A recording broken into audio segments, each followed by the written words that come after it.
I once heard the Dalai Lama say, it was in Amsterdam at a big gathering, and it was many, many years ago, probably 17 or so more years ago, and he said,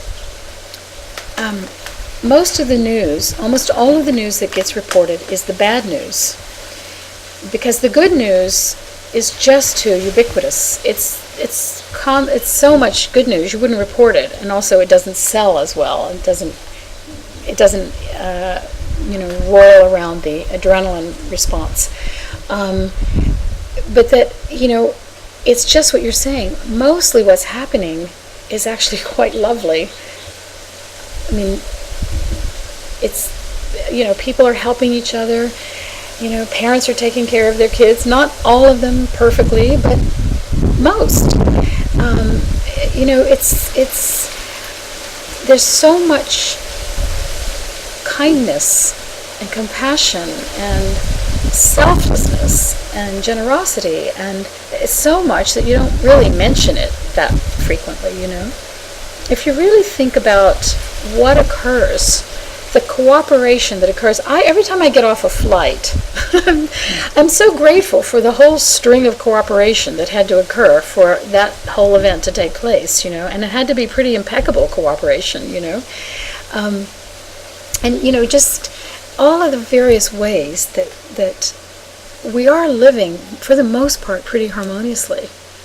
And yet there are these exceptions that get reported and give us a misguided sense that they're happening in larger number than they really are. Now, there are areas of the world where it's quite bleak, but I would say most of the planet is not that way.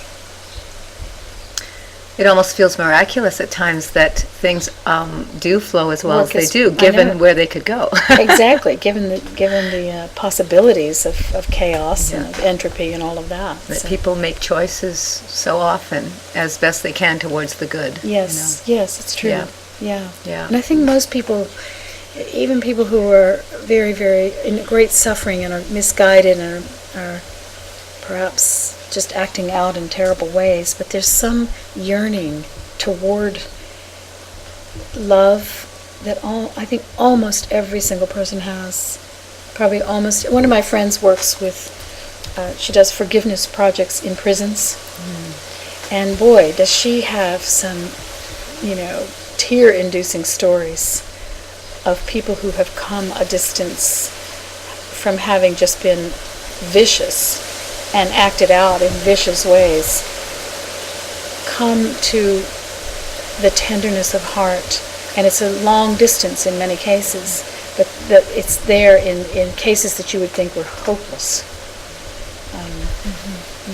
That they were able to find some self-forgiveness and beg of others to forgive them in a genuine way. And it's like, wow, And so you really see that even in cases that just seem so far removed, and they're rare,